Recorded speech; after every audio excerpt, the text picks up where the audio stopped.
What's up, guys? It's Ricky here, and I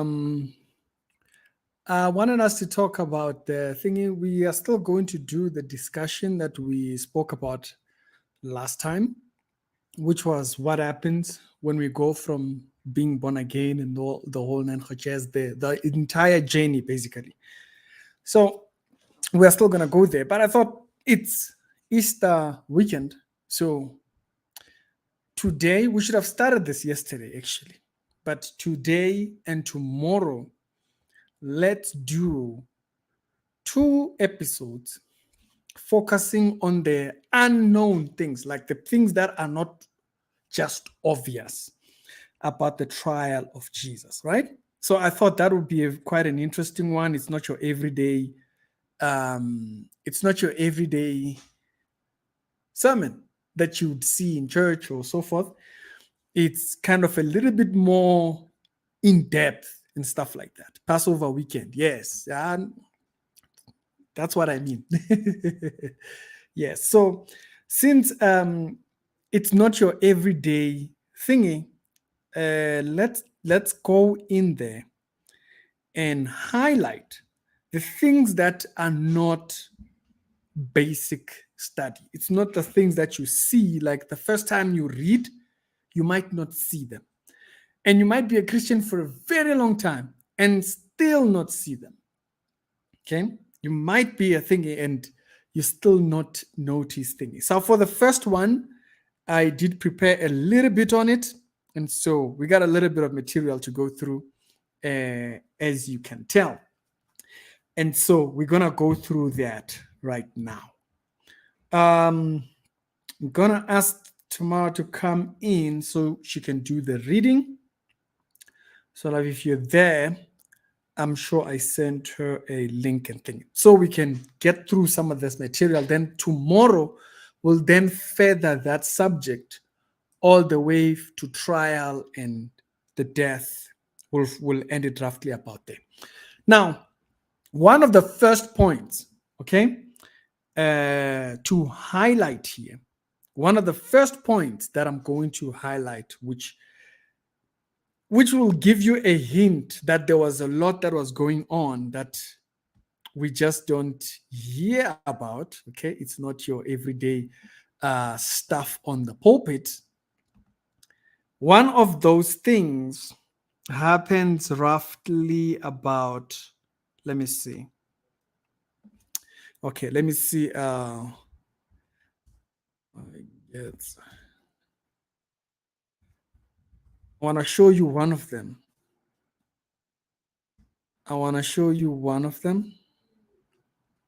Because you will remember that there is a lot of information that happens, but a lot of people might not even understand the impact of what it means for the trial of Jesus, right?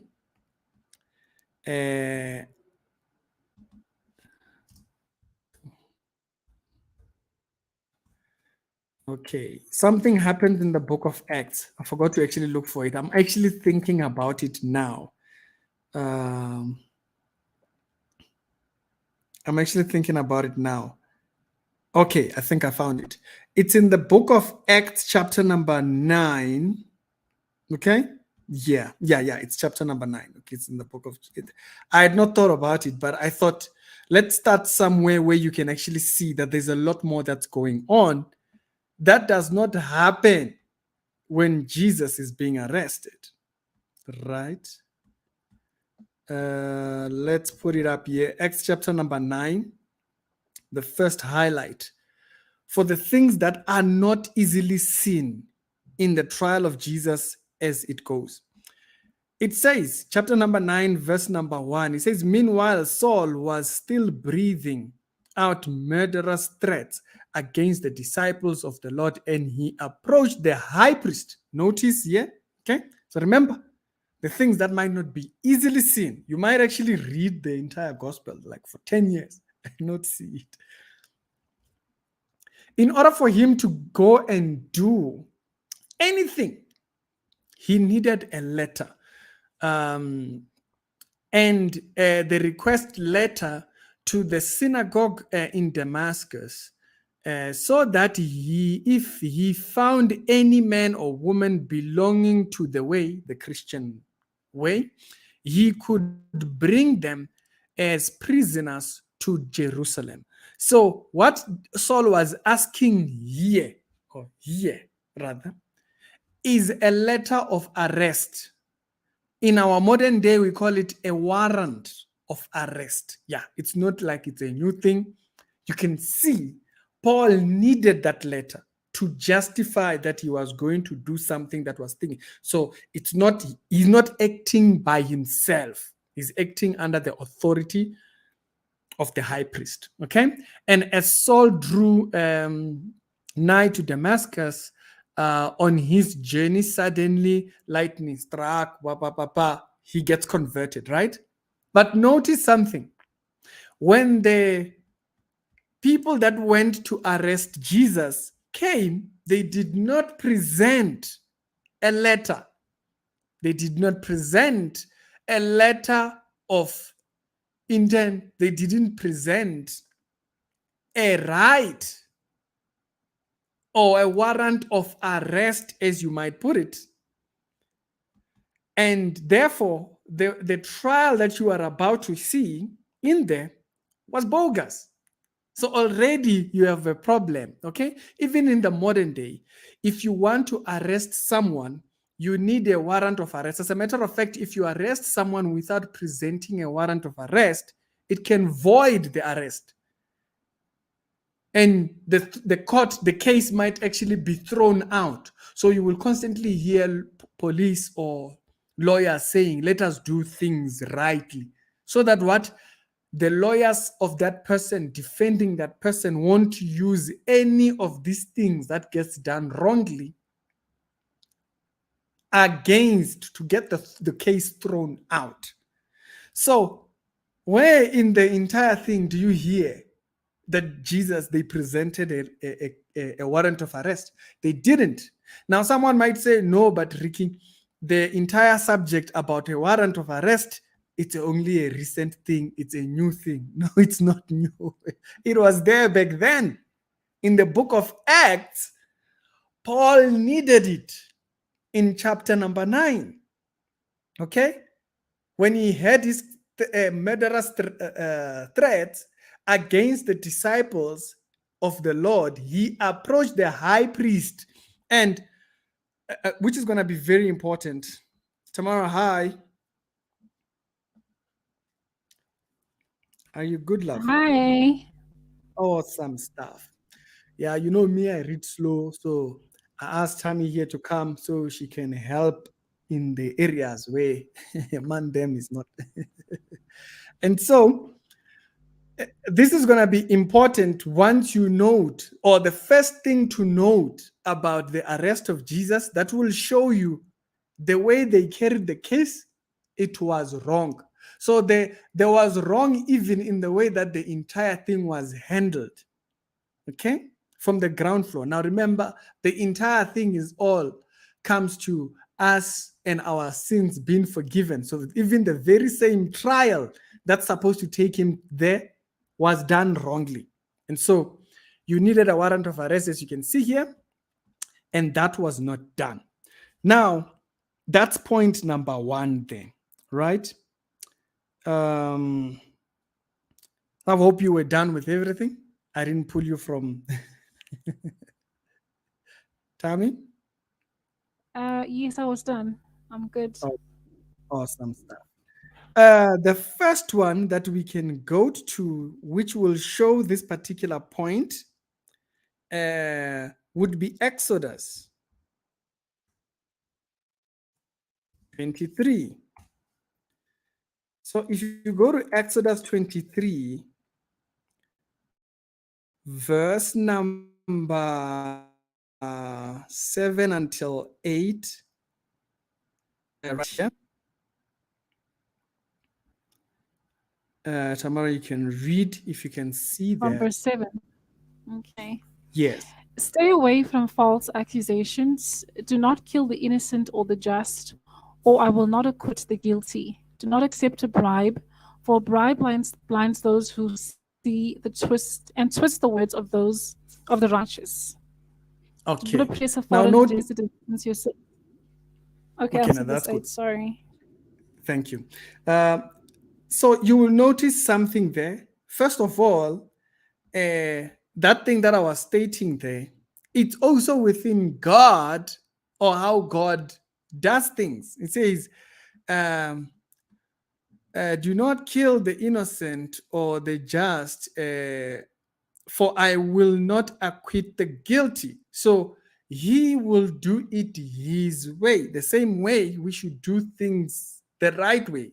And so for them to already have um, the next part, okay, Mark chapter number 14, you'll notice why I'm bringing this up. Mark 14, you will notice why I'm bringing it up. Mark 14, verse number 56. 56 up until 16. Eh? Okay, I'm going to bring it up now. Wait, am I on the right line? Okay, my network is slacking. What's up? Let me make sure that my connection is straight here.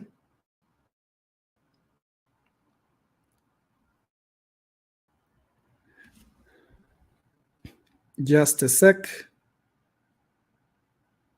Okay. I wanted to get off the Wi-Fi for the phone. Okay, so 14 verse 56 up until 60. Verse 56. Yeah, let's start it from 55 up until 60. Okay. And the chief priests and all the council sought for witness against Jesus to put him to death, and found none.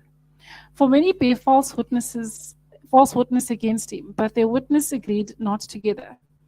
And there arose certain and bare false witness against him, saying, We heard him say, I will destroy this temple that is made with hands, and within 3 days I will build another made without hands. But neither so did their witness agree together. And the high priest stood up in the midst and asked Jesus, saying, Answerest thou nothing? What is it which these witness against thee? King James for you. Yeah. Too much. Yeah, it can twist up your tongue. And so you will notice Jesus didn't answer false witnesses. There was no point, because already they are cooking up how they're going to do it. Now, you may ask, why were they cooking up? Because Judas, by this time, he had already run away. So Judas, who was supposed to be their witness, was no longer there. So this is point number 2 right there, that shows you something was wrong already. They are already presenting false witnesses. The witnesses are not agreeing. Okay.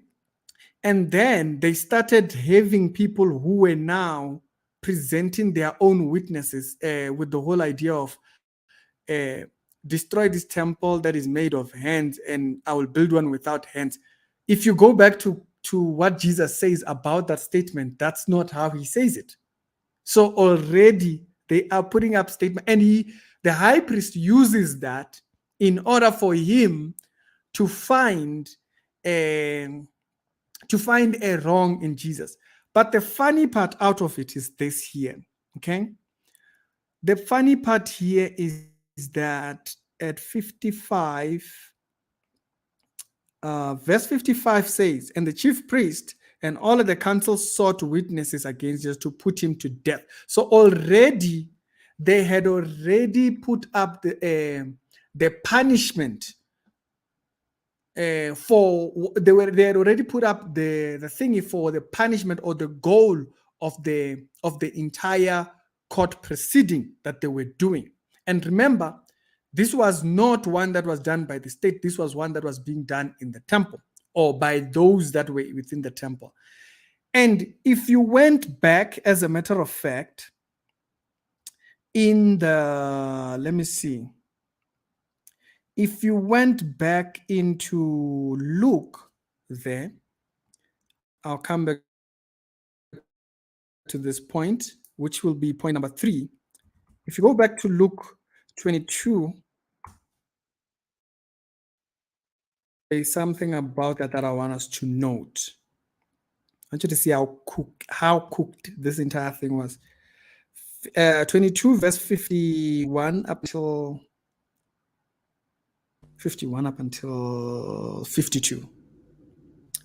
All Okay. right, and that's about here. And Jesus answered and said, Suffer ye thus far.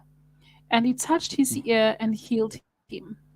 Jesus said unto the chief priests and captains of the temple and the elders which were come to him, By he come out as against a thief, with swords and staves. So now here you will notice something, another additional thing here. How is it that the people that are his judge, first of all, where have you seen such? Your judges, the people that are going to judge you in the case, they are available at your arrest. The captains of the temple, the elders, like there's so many, the witnesses. Judas was there, busy kissing people's cheeks. And so you have the soldiers, you have the judges of the case, you have the witnesses, and you have the judges, as I mentioned, and the people that are also there to do the arrest. Where have you seen a case done in that manner, that the people that are going to be your judges are present at your arrest? So already you can see something is wrong here, and that's why we say the scripture was indeed inspired, because they wrote these things, and God knew of what importance it would be. It shows you, Uri, the intent already was drawn up in them. The intent for what they were trying to get out of this entire thing was already drawn up in them. Now, if you go as far as from 52 there, if you look at, let me see, 3 verse 2, which will be point number 5. So John, actually, yes, John chapter 3.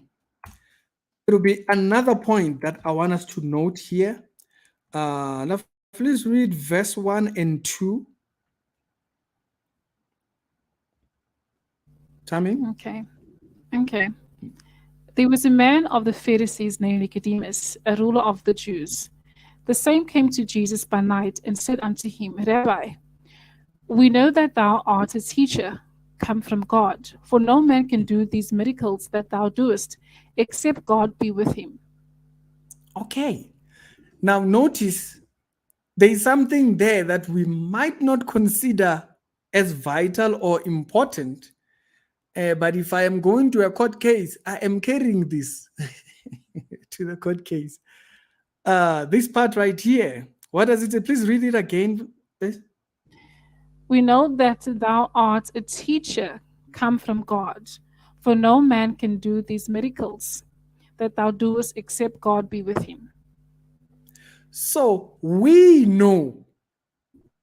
He says we know. He's not saying I know. He says we know. So right here, you have proof that there would have been people in the Sanhedrin, or as part of the rabbis, the Pharisees, and the Sadducees, who would have vouched for Jesus. Okay? And it is clear also in the other parts of the writings where they actually say there were part of them that believed him, but they didn't proclaim him publicly because they didn't want to get kicked out.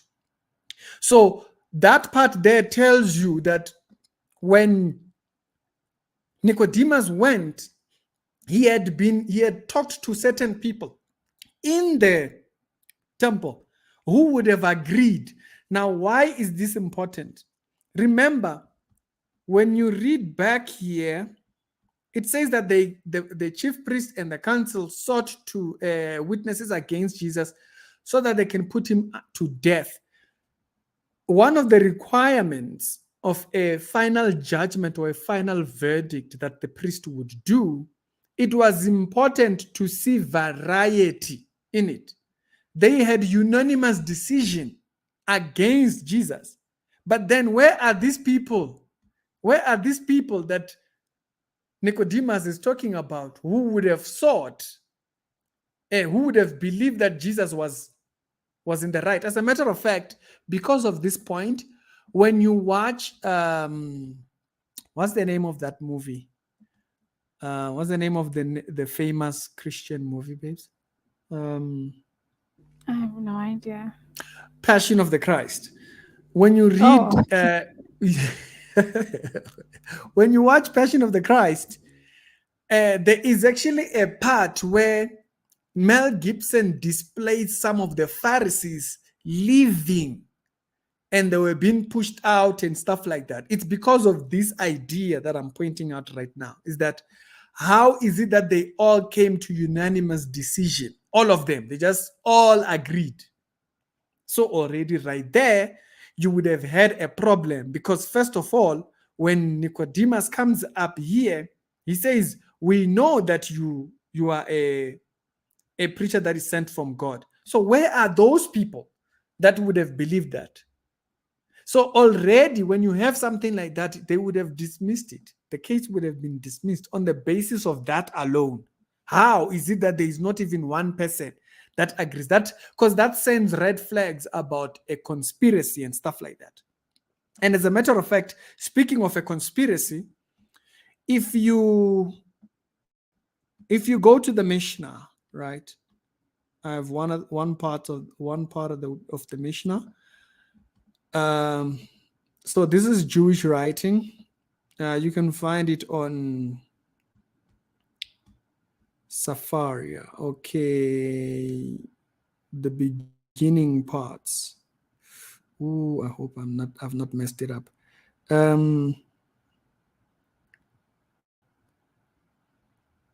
Okay, wait. The examination of evidence, blah blah blah. No, not this part. The Mishnah is the oral laws that they had? Yes, these are the oral laws that they had. Haibo, where's that part? There's a part that I wanted. Was it 101? Yes, I think it's 101. There's a part that I wanted you guys to see here. Tammy, please read this part 101. I think it's 105. Wait, let me see 105. Oh, I started this stream. And yeah. 5. Okay, this one right here. From number 5. From during. Yeah. Oh, if. Yeah, right here. From. Okay. If they find him not guilty, he is discharged. If not, it's the trial or is adjourned till the following day. During this time, the judges go about in pairs, practice moderation in food, drink no wine the whole day, and discuss the case throughout the night. Early next morning, sorry. Just a second. Sorry. Notice that part. So the case was not supposed to be done at night. They are only supposed to discuss the evidence in pairs at night.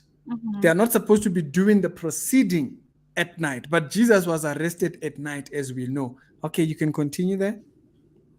Early next morning, they reassemble in court.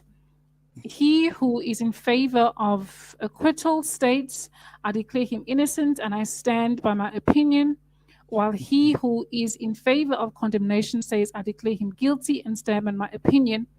One who or previously argued for conviction may now argue for acquittal, but one who previously argued for acquittal may not now argue for conviction. If they have made any mistake, the two judges, scribes, are to remind them. If they find him not guilty, they discharge him. I can't see any further. Okay. Should I continue? And if not, yes, if not, right here. Oh, if not, they take a vote. If 12 acquit and 11 condemn, he is acquitted. If 12 condemn and 11 acquit, or if 11 condemn and 11 acquit, and one says, I do not know, or even if 22 acquit or condemn, and a single one says, I do not know, they add to the judges. Up to what number is the court increased? By twos up to the limit of 71. Okay, that's fine. Should I So you continue? can, Okay. no, it's okay. You can see here there is a process, there is an entire process they are supposed to go through to determine whether the person who's been convicted should be found guilty. You don't see that when Jesus is being put through trial. You don't see that. They're just there. Okay, this man has done this. The high priest rent his robe, and then whoop, that's it. He's condemned. And already remember, according to what is it? According to Mark, the council had already decided they wanted to put him to death. So they've already decided. So that would have proved that there was already a conspiracy, and the whole thing of them not doing. And bear in mind another funny part: they arrested him and wanted to rush the court's thing, which is another point. They arrested him, wanted to rush the proceeding so that they could rush the decision of whether he should be judged or what before the Sabbath. Literally almost on the same day, and you were not actually even allowed to do it on the same day. If you read there, Tammy, on the earlier parts of that 5 point, yeah, please read from here, from during the time.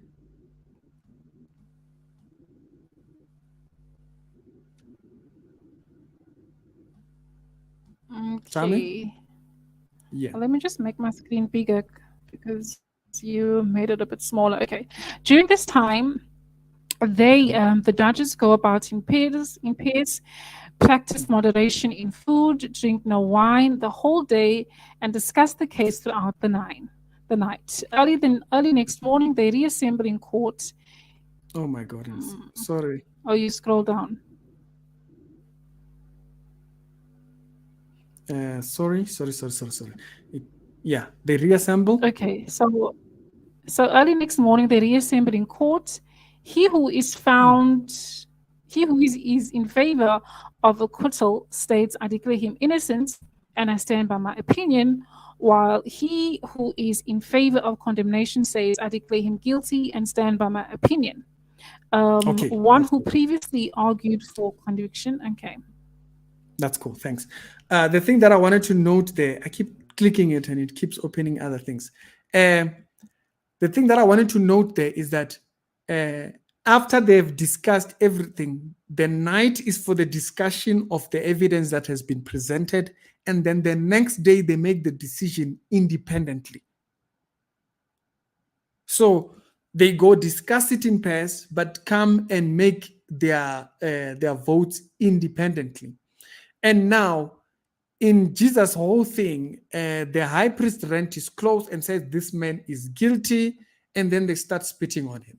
So there isn't that process where each and every single one, maybe you might say when they were there spitting on him, that's their verdict over the subject. But notice here, the night was the discussion.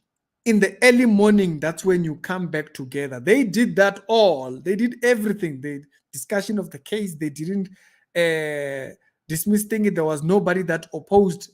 Everybody was just all in agreement. That would have thrown the case out. If everybody was just in agreement, it would have spelled conspiracy. And so that's not how you did it. So already right there, that's another thing that shows you that something was up. Hey, I forgot to note the comments of the people that are here. Let me see. I forgot. Danny, leadership says Passover weekend. Princess brother, how are you doing? Leadershiping is all good. Leadership is on point. Leadership is on point. Yeah. I got here on time. Yes, leadership. You caught us very well. And thank God. I don't know. I think they suspended load shedding. I think the lights were supposed to go off at 12 at 8. But even earlier on, they were supposed to go off at 4, I think, if not 2 o'clock. But they suspended them. So again, luckily we are graced not to have load shedding right now. Thing says, evening, brother, leadershiping. How are you doing? Leader sends hearts to the family. Leadershipings. I've corrupted your English, guys. If he's saying leadership, people will be wondering, what's this one talking about? Good evening, saints. You are no longer servants. We are co-workers. You can say that again, leadership.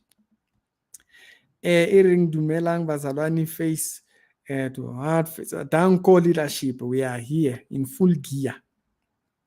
That is an incorrect statement. We are. Okay, I think someone was answering thinking.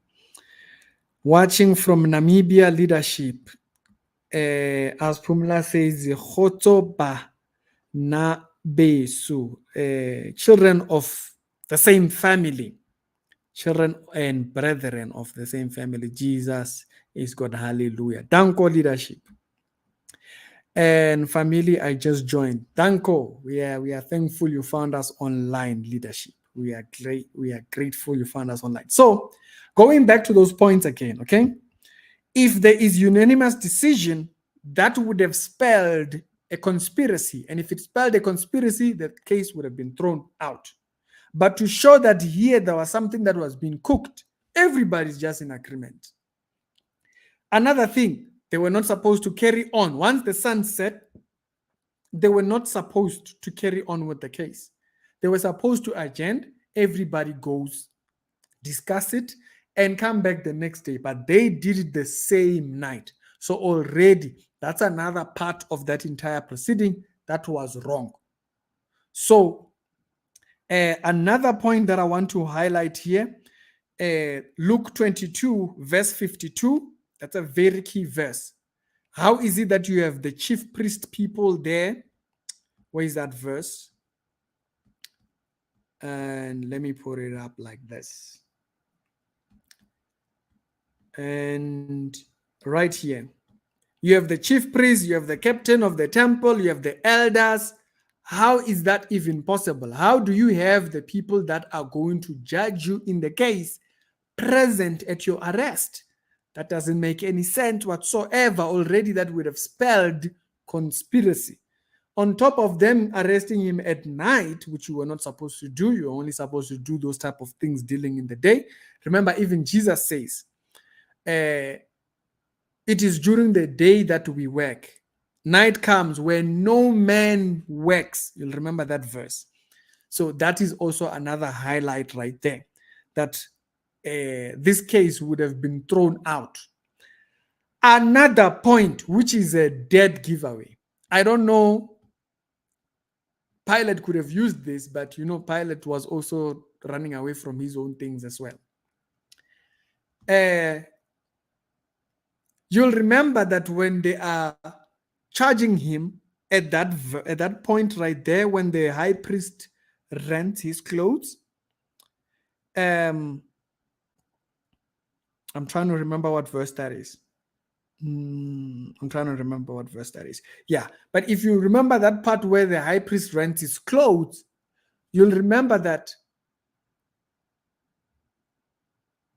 they accused him of blasphemy. They accused Jesus of blasphemy, right? So they said, you being man have claimed yourself to be God. That's what they claimed before the temple. But when they get to Pilate, they accused him of treason. That's another thing you can't do legally. Even by that time, by the standards of those days, you couldn't change the charges against a person. You couldn't do that. But they changed the charge from blasphemy in the temple. When they get to thingy, it's now treason. These two things are not the same. Okay, so already that's another red flag. That why was that not something that stuck up? So showing again that something was definitely off there. I think that's point number 5, if not 6. I don't remember. Okay, I don't remember. And also that particular point that I mentioned, that happens in John chapter number 3 when Nicodemus comes and he says, we know that you are a teacher sent by God. And what does he say that? Because the things that you do, no man could do. So which means there would have been people that were against Jesus being crucified. Why is it that those people were not heard? So another point right there that is quite telling. And give me a second.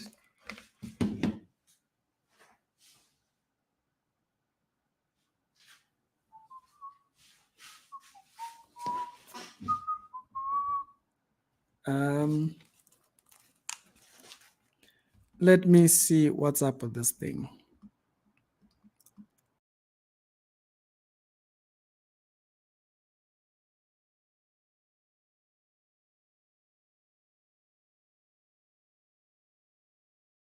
One, two, and hello. Okay. Am I back on? The camera just went off. Okay, so that's another point right there that would have told you that something was definitely up.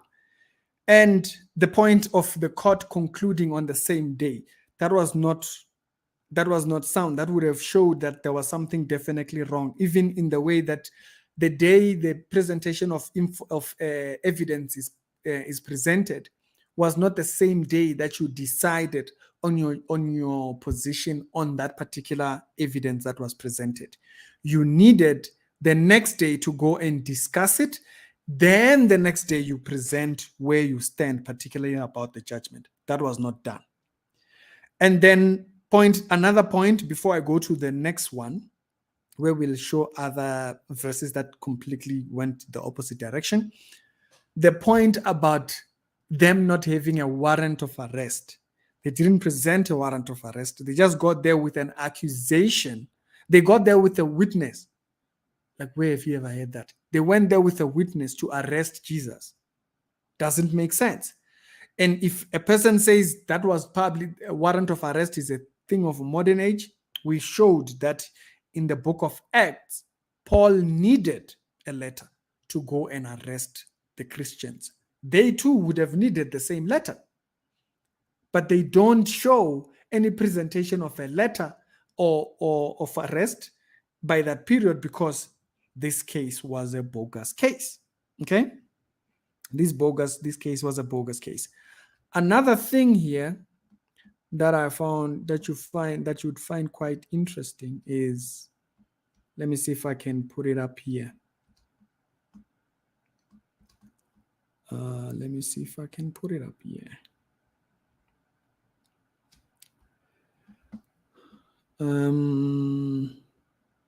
Let me see if is this point. Is it this point? Okay, yes, I think it's this one. Let me present it up on the screen. This is another Mishnah requirement that they would have had to stick up with before actually thingy. Tammy, please read from the introduction of the Mishnah here. This is 11. This is the Sanhedrin, the Mishnah Sanhedrin 11 to 30. 11. ne? 11:03 on 3, right here. So, okay. So the Mishnah 3 continues to discuss the rebellious elders. There is great stringency in respect to the teachings of the scribes than in respect to the Torah. Thus, if a Mm. rebellious elder says, okay, there Sorry, is right no here. commandment Mm. of Teflon so that a Bible law may be transgressed, he is exempt. But if he rules that the Teflon must contain 5 compartments, thus adding to the words of the scribes, he is liable. This Mishnah Mhm. states that a rebellious elder who teaches against a rabbinic teaching, one not mentioned explicitly in the Torah, is dealt with more severely than one who teaches against the explicit words of the Torah. An elder who states that there is no commandment of Teflon is not to be executed, since the commandment of Teflon is stated explicitly in the Torah in Exodus Mm. 39, 16, and Deuteronomy 6, 8, 11, and 18. Anyone Okay. who, okay, Okay. Now, note here, if an elder uh, dealing with particularly someone that is that is departing from the Torah, when you are making a judgment over them, if they present their own thing that is not well stated, they still have to present their own evidence by which they think it. Notice that these guys, they brought their own supposed evidence against Jesus, and they didn't wait for an answer pertaining that evidence. They only needed his statement. So it's when Jesus said, um, when they asked him, "Do you not have any answer?" And he said, "You will see the Son of Man riding upon the cloud." They used that, which was not a confirmation of the charges that were brought. So they didn't wait for either evidence of the things that were stated or he reckoned to a verse that was answering to them, which was what they asked for. They asked for someone. Tell me if this is making sense. The elder is supposed to present a verse in answering to the questions that are being said to be deviating from the Torah. Jesus presented a Bible verse and he said, if you want to give an answer, if you want me to give an answer for whether what I teach is biblical, he presented a verse and they used that verse in order to execute him. Does that make sense? I mean, sorry. does that make sense? Is it clear? Mm-hmm. Okay. So to pertaining to what this statement is saying, the elder is responsible to bring up verses justifying the things that he teaches. So when they brought up accusation, Jesus answered them with a verse, and they used that verse to bring him to execution, which he was supposed to bring a verse to justify his particular position. And he brought the verse, but they took the verse and they used it. So when he says, "You will see me riding upon the cloud," that is the evidence that he is Messiah. They knew that very well. And so, right there again, you have another area where you can see they did not care. Okay? They did not care for what evidence he presented, whether it was valid or invalid. Now, the last particular point here that I'm going to mention has a few verses that we will have to run through. Okay? So that's about 6 points. So the 7th point here that I'm going to bring up before we leave it off here, and then we'll deal with the other ones tomorrow. It's Exodus. Wait. Yes, Exodus 23, where we started in the beginning. Okay. Verse 6 up until 8, right there. Please read that part. It's not showing on the screen. Oh, okay, my bad. Right. Exodus 6. Did you say Verse verse 6? Yeah, 23 verse 6 up until verse number 8. Okay. You shall not deny justice to the poor in their lawsuits. Stay far away from a false accusation. Do not kill the innocent or the just, for I will not acquit the guilty. Do not accept a bribe, for a bribe blinds those who seize and twist the words of the righteous. Do not oppress a foreign resident, since you yourselves know how it feels to be foreigners, for you are foreigners in the land of Egypt. Awesome stuff. Now, there's that verse there says everything that they did. Like, that verse says everything that they did. First of all, do not take a bribe because it will twist up your words for things. So remember, they asked him for evidence for what he was teaching. He provides them with a verse, they twist the words and they bring out of it what they wanted. So already that verse is you can see the proof of it in what they did there. It says, stay away from false accusations in verse number 7. They brought false accusations in order to find him guilty of thinking. So they were not dealing with him justly as that verse would actually have it. Now, when you read this particular verse, it should bring up Judas. This verse brings up Judas, that they took money, 30 pieces of silver, and gave it to so if you were to take on a case as a leader within Jewish law, you cannot take that court forward after there's been a bribe involved. Now, this you can see furthermore information on in 1 Samuel chapter number 8, verse number 2 and 3 there. You can read from verse 1 up. Up until? Amen. Up until 3. 1. Okay. When Samuel grew older, he appointed his sons as judges over Israel. The names of his firstborn son was Joel, and the name of his second son was Abijah. They were judges in Beersheba. But his sons did not walk in his ways. They turned aside towards dishonest gain, accepting bribes and perverting justice. So, this verse in 1 Samuel shows you what happens when money gets involved in the subject matter of a court case. It will pervert the justice that is supposed to be prevailing in the subject matter. And you can see here, they accepted bribes. These leaders that were thinking, they accepted bribes. And as a result, they would not execute righteous judgment in that. If you go over actually to chapter number 12, the fact that they were willing to pay Judas should have been a red flag, should have been longer the right way. If you read over there,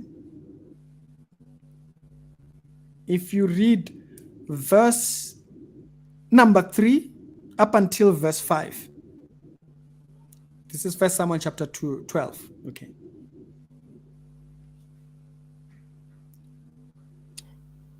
Let's read number 3 again.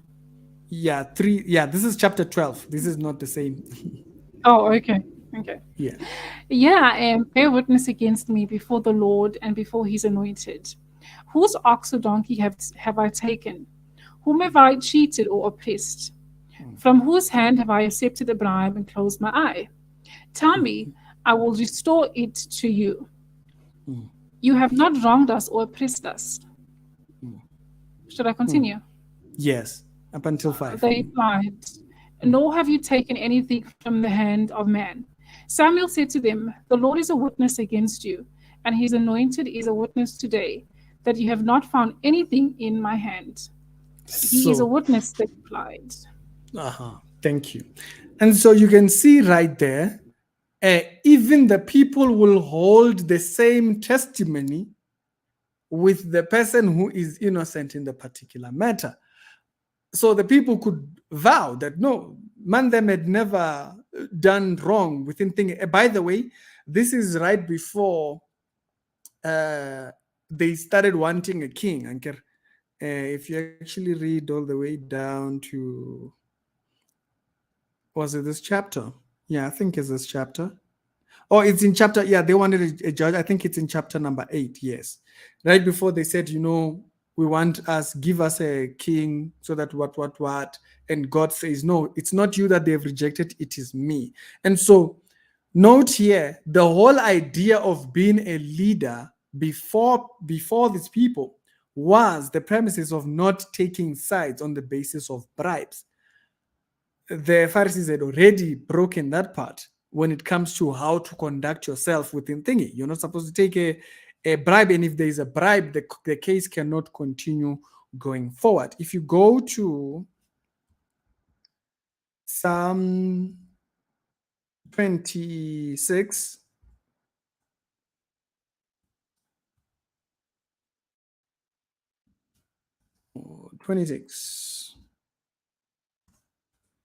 roughly about verse number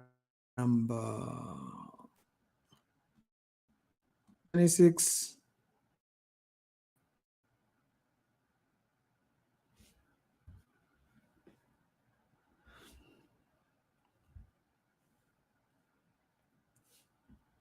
Is it back on? Okay. Okay, it was giving issues. Verse number 26, verse 8 up until 12. 8 up until 12 there. Can you see it? Lord, I have loved the habitations of your house and the place where your glory dwells. Do not gather my soul with sinners, nor my life with bloodthirsty men, in whose hands is a sinister scheme, and whose right hand is full of bribes. But as for me, I will walk in my integrity. Redeem me and be merciful to me. My foot stands in an even place. In the congregation, I will bless the Lord.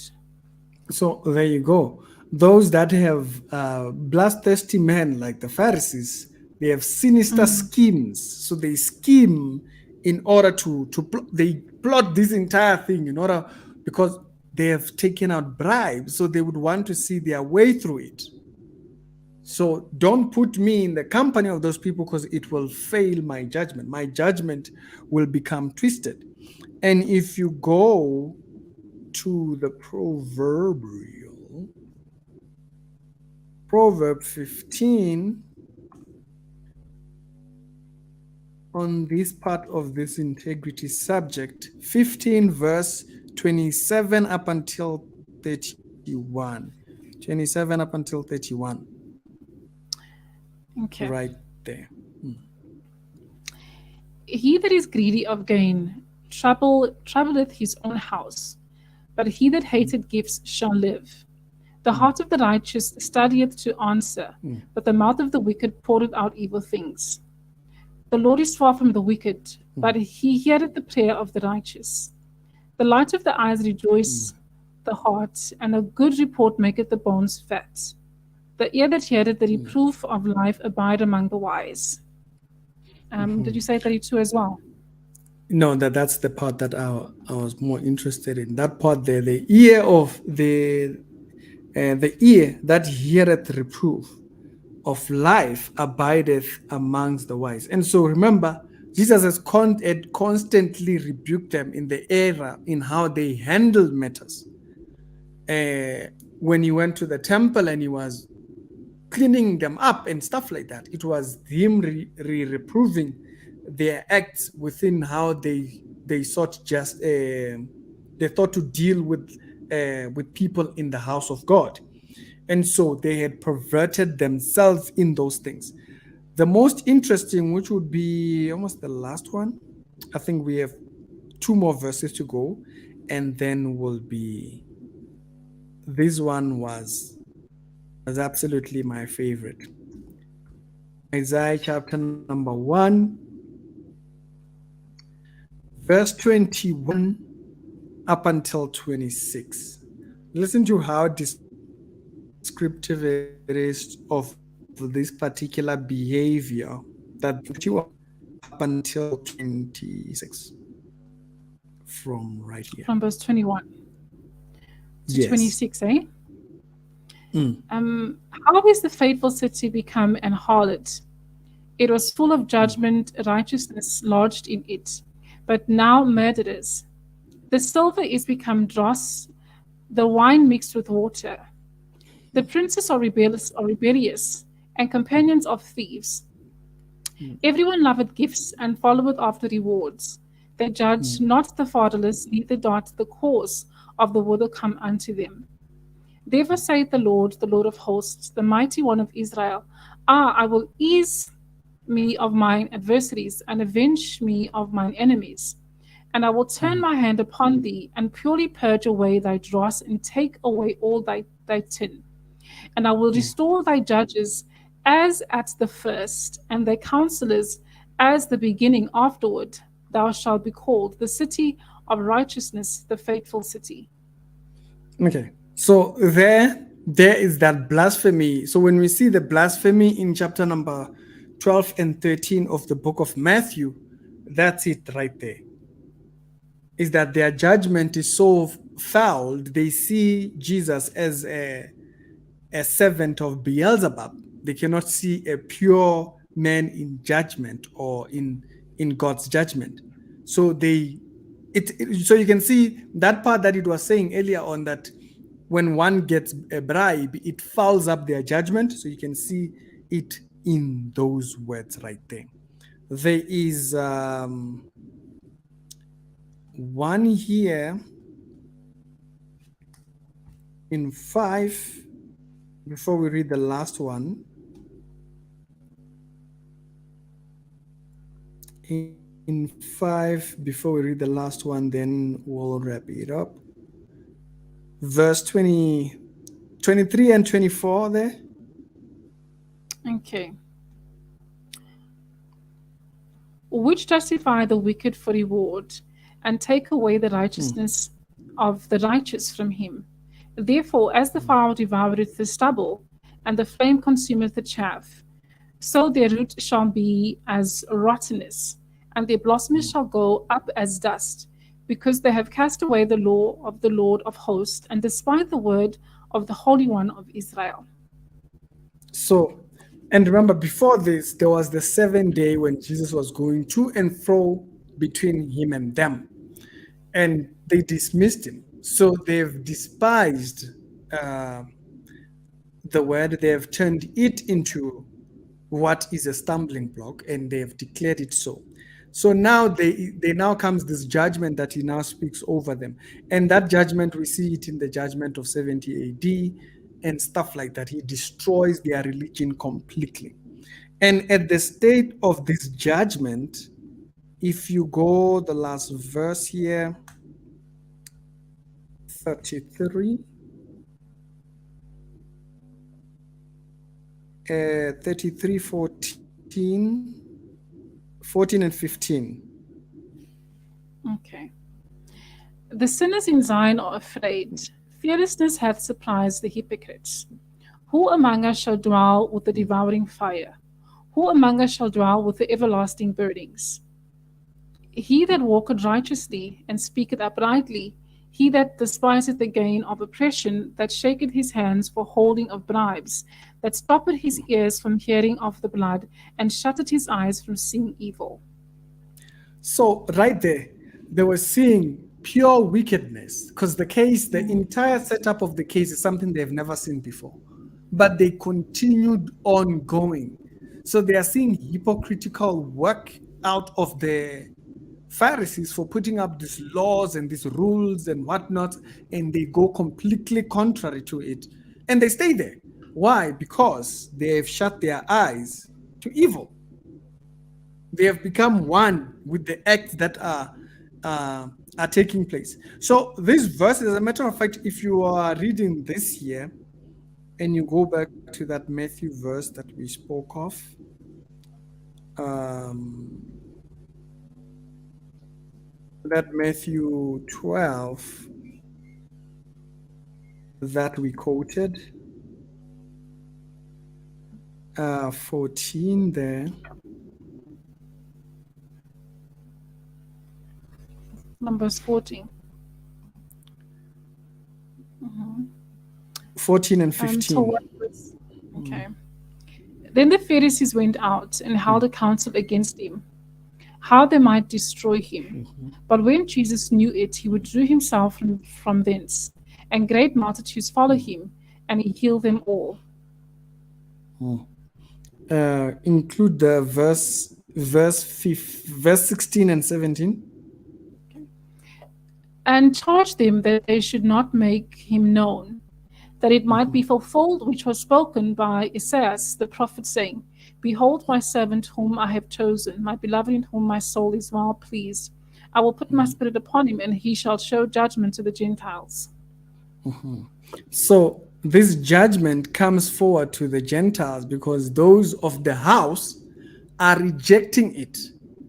And so that's why we are where we are right now, is because remember that verse right there? They saw evil and they closed their eyes to the evil, according to Isaiah, right? They saw the hand of man dealing in bribes and false witnesses, and they kept on as if nothing had happened. And so now he shifts it up. It's fine. Let the Gentiles hear the message, and the Gentiles hear the message, and they're the ones that now carry it. He says, my spirit, he said, no strife, no cry, shall neither shall any man hear his voice in the streets, because you no longer have that in the streets. You no longer have the message of the truth in the streets. So you're not going to hear the word of the prophet out of them. And so it's done with. The message moves on. It goes through Europe and whatnot, and then it's spread across the world. And so with all these things that you see here, you will note, therefore, that out of every single piece of what happened in that period, they had rejected what was seen clearly as truth. They had aligned themselves in the wrong. They had shut their eyes from that which was wicked. Sheila, thank you very much. Highly, highly appreciated for this donation. Thank you, leadership. And so because of this, the message pulled out and it went elsewhere. And so by how the message, the prosecution was taking place, the people should have woken up that something is wrong here. Something is wrong with our leaders right now. They're not making sense, which is the same thing that's happening in our day and age. You know, you have a man claim that he's going to launder 1 billion, and then you still have people that are like, no, he's in the right. You know, I saw another person who was defending the thing. I'm like, I'm not making a video about this person. This is just ridiculous. It's weird. To people, it doesn't register. When people become blind to what is simply sin, it's extremely concerning. It's the same thing that you saw back there. And bear in mind, the Jews knew how these things were conducted. So when they see the court case happening in the evening, it should have sent red flags. Yeah. Like, for instance, if you are waking up in the morning, if you are in Jerusalem by that time, you wake up in the morning and they say, hey, yeah, we are going to kill this guy. You'd be like, wait a minute, when did the court case happen? So it would have sent red flags. Either way, whether you were there or you were not there, it would have sent red flags, because that was not how it was done. And remember, the crucifixion takes place from morning all the way until your 3 o'clocks and whatnot. So he gives you the time frame so that you can understand. Like when you are reading all those words in the synoptics, now it makes sense why he tells you the time. it tells you, it explains why he says at the 6th hour, at the 3rd hour, at the whatnot. He's telling you how wrong the case was. He's noting for a person who understands. Of course, if you are a Gentile, you might not know that. And of course, the church then made a mistake by deviating itself from the Jewish world, because then we lost that information to say, wait a minute, that doesn't make sense why the case was handled at night.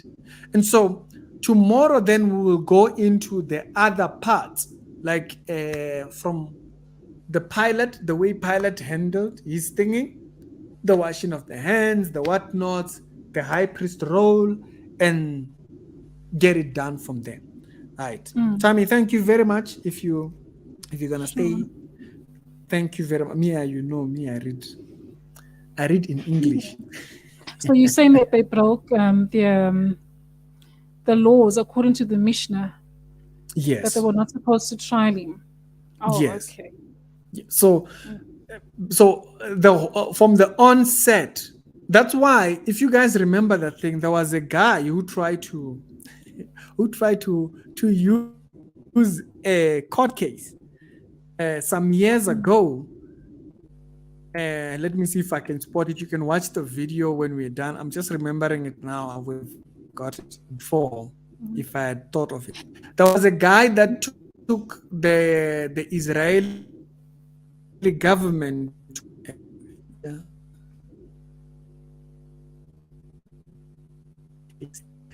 Just when I saw him to laugh, I was like, why is he doing it? As a matter of fact, I think I even made a video laughing about it.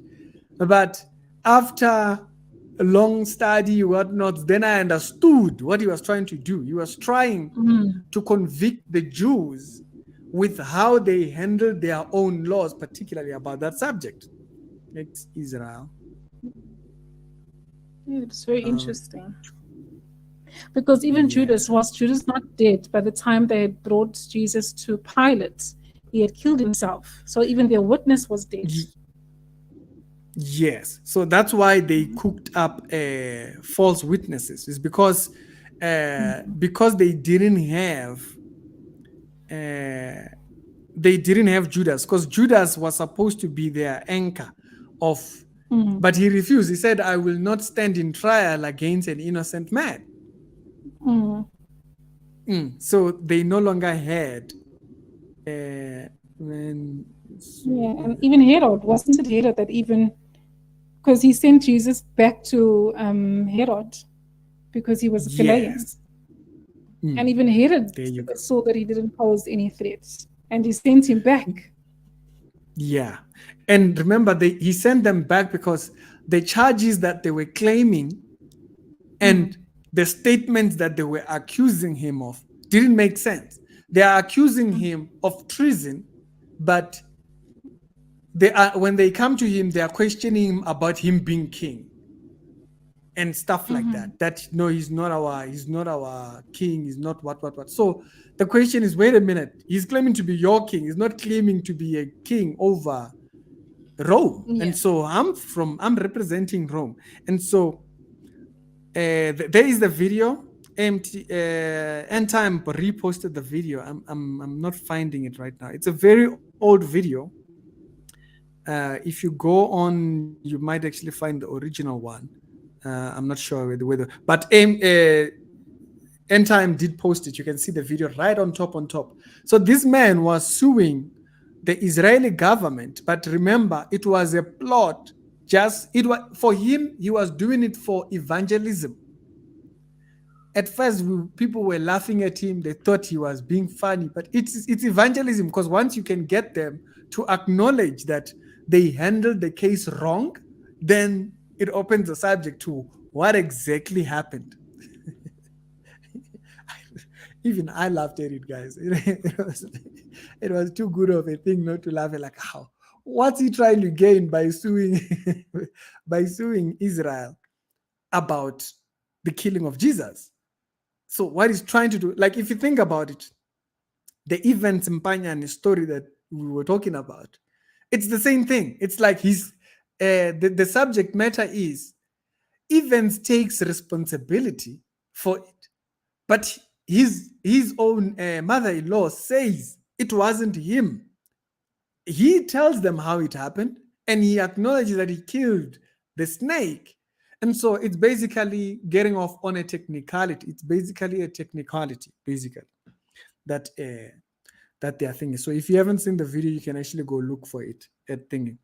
And so the details of everything that happens there tells you that something was wrong already. They shouldn't. How can you have a person who's going to be the judge at the arrest? It doesn't make sense. Just that alone, would have sent red flags. Like right now, if you tell me that a certain judge so and so, because it means that there is a conspiracy, it brings back the subject to a conspiracy. But anyways, any other thing that stood out for you? Yeah, no, that was it. Awesome stuff. Guys, let me put up this thing and then we can run another 2 minutes, 20 minutes. Did you say you're going live tomorrow as well? Yes, tomorrow we can do the second part. I don't want us to disturb that subject that we had. We had put it for this week, but now we are having to postpone it to next week. So the subject about once one has become a Christian, what then? So I don't want us to disturb that one. So all right, let me check and make sure this link is up. Is this link up? Yeah, I don't want us to disturb that. Make sure this link is up. All right. All right. So the call-in link is pinned down there. We can have a discussion 10, 20 minutes, and then we can call it quits. We can call it quits. And so from the onset, this should have sent. And remember, there's another thing again that people like to do. They like claiming, no, the Israelites didn't know who he was. No, they did. They did, and they had evidence. That point, if you remember that point, of course, people are using the statement when he says, "Father, forgive them, for they know not what they're doing." What he's talking about is sin. But what he is here to do is supposed to be bringing them back into relationship with God. That's what they don't know that they are going against. But in their belief, it is very clear that they didn't believe him. He says he became a stumbling block for them. And so actually exposing that they didn't believe to begin with. And remember, that is the very same claim in Malachi. In Malachi, the issue is the house of Aaron, the priest, no longer believed. So when he says, if you listen to the question that he's asking, why do you dishonor me? If a son, does a son not honor his father? And then he comes to the subject matter about the tithe. So the honor that he was taking issues with was not by the average Jewish believer. It was because of the high priest and the priestly house. They had taken the subject matter of the sacrifices and they had turned it into a local and a family business after Caiaphas' family and so forth. And so it wasn't new there. It had been there for a while. Other David says it makes sense. Leadership. Danko. Yegi says, Shalom, brethren. Watching from the US leadershiping.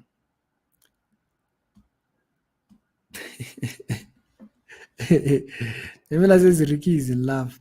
I must find love also leadership.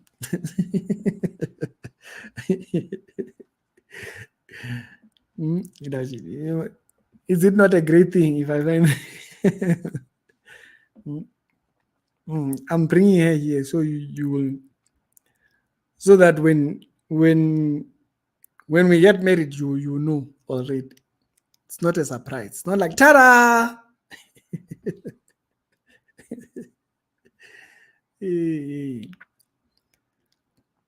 Uh, so yeah, I think if that answers that, I think we can call it quits, and we can see y'all guys tomorrow. If you don't have any other questions, particularly about that, I was hoping Brother Kumber was going to be there, but it's Easter weekend, and so it's family time as well.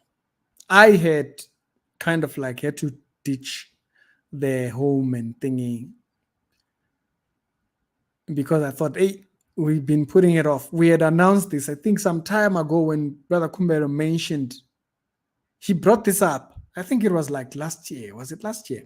Can't remember exactly, but there was a time Brother Kumbero brought up the subject matter about the illegal aspects of how the case was handled. What time tomorrow? 7 o'clock. 7 o'clock. So tomorrow, 7 o'clock, that's when we'll do that. So he had brought it up on one live stream. I can't remember what we were talking about. He brought up the subject about the illegal aspects of how the case was taken forward. And I said, hopefully we'll do it by Easter. We kept talking about other subjects. So I thought we need to get it done now. The best time to have the discussion about that, it's now when people are doing their Easter subjects and what. And so that's the parts, that's just a few one of the points of the parts that you might not hear on a Sunday message. It's how the Old Testament gives you the criteria of how they were supposed to, like the whole thing of him renting his clothes. According to the Mishnah, you were not allowed to rent a service cloth. You couldn't rent a service cloth. So when the high priest rented his clothes, he was in violation.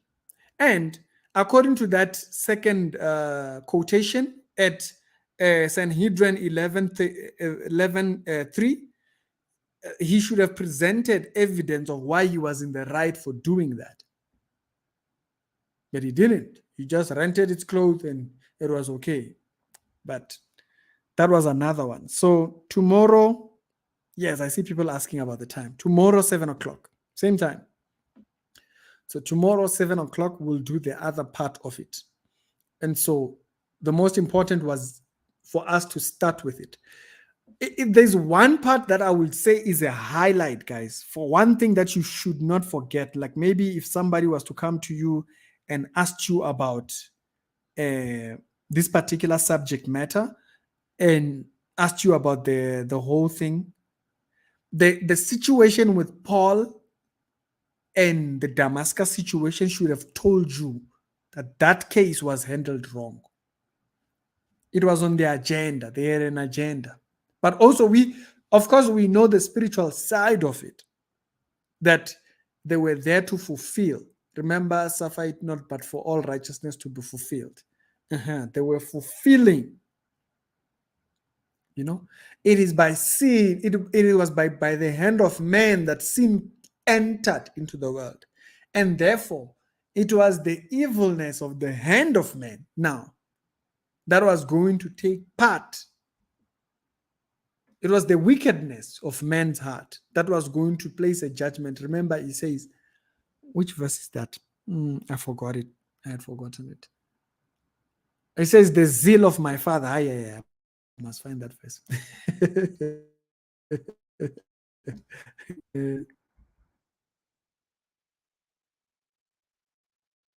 Other's house consumeth me.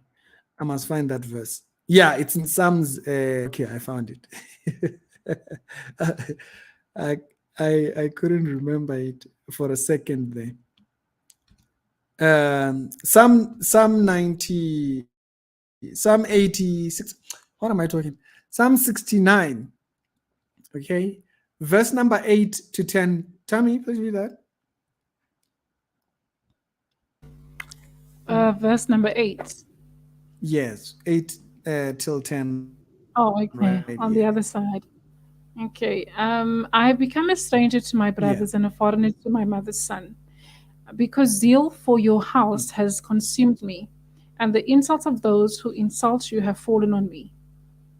I wept and fasted, but it brought me reproach. There you go. So you'll remember that this is the very same thing. Remember, this is in line with, yeah, there, John chapter number 2. John chapter number 2, verse 17.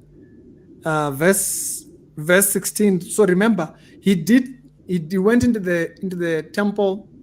Tararam tata. Please read it from 16 Okay. to 18. Yeah. To those selling doves, he said, "Get these out of here. How dare you turn my father's house into a marketplace?" His disciples remembered that it is written, "Zeal for your house will consume you." On account of this, the Jews demanded, "What sign can you show us to prove your authority to do these things?" Okay. So now notice here, for one group, the disciples, they remember Psalms. So they remember Psalms 69, which says, "The zeal of your father's house is consumed." So when Jesus went into the temple and he was kicking them out, the zeal had consumed him. And remember, there's another quotation actually I was looking for. I don't know if this reference point does. Is it the Isaiah verse?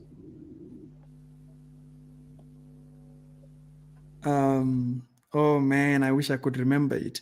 Yeah, but the video that I did on the Genesis, the cross in Genesis, I noted the verse. There is a verse where it actually pulls out the zeal towards how they will condemn him. That's the verse that I was kind of like, he swallowed up death and wiped away. No, it's not that one. The zeal of my father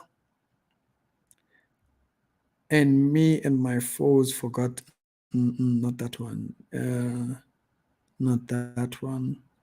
Yeah, I don't remember exactly what verse it is, but there is another verse that speaks about this zeal, therefore leading to the judgment that they did. And it's because of this that they started to plot against him. So here, uh, the disciples remember the zeal has consumed the Messiah. But then what do the Pharisees come to? And the Jews demanded a sign for the reason why he had the right to do this. So now remember, when they were asking him in the temple during the trial, they didn't care for what evidence he provided. But here, notice that he did something and they're like, "What evidence do you have?" So you can see the procedure was the same, because they knew if a prophet comes in the zeal of God, they knew that this is how he would act. So they were not fighting against him when he did that. When he went in there and he was chucking everybody out, they wanted evidence. That's how you were supposed to do it. Nowadays, of course, if they saw you doing that, they'll say this one is an angry man, he has no fruit of the spirit. No, the zeal of has consumed thing. That's what the Bible means when it says, "Be angry and sin not." It's from that idea that the zeal of truth can consume one to a point where they would have disregard for themselves. But they didn't. Notice how they handled it here. They handled it the way you were supposed to take it in the first place, is that one who does these deeds must have the proofs that he has the right of doing that. So if you go back into the trial, uh, when he does thingy, he gives them the proof. In the other verse, he gives them the proof, and the proof is, I will come riding on the clouds and thingy, and they use it against him instead. So in that case, they handled it wrong. When they got the proof here, they couldn't be bothered because they had already decided what they were going to do. And so, yeah, I just remember that verse as well. So, yeah, guys, we can call it quits. Tomorrow, 7 o'clock, we will bring up the other parts that leads up until the point of the cross. Things that are not commonly talked about, particularly when we talk about this particular period, whether it be you call it Easter or you call it, what is the other word? Resurrection weekend, or you call it, there's many names. But either ways, we are still talking about the same thing. It's just that others, we might use the old names, others might use others. It's still all the same subject. So we'll take it on from where we ended today. From we spoke about the trial, we'll then speak about the Pilate part, or Pilate's entire involvement. Because the first thing to note about Pilate is that Pilate is kind of like in consideration to what this verse was there to bring up. Is that there is the zeal which consumes one, and it justifies the deeds that they are up to. And so when Pilate saw the evidence, he washed his hands. Why? Because they refused to see him innocent. So we'll speak about that other parts tomorrow. All right. Thank you, guys. Y'all be good. Tammy, thank you very much. No problem. Awesome stuff. And I'll see you guys tomorrow.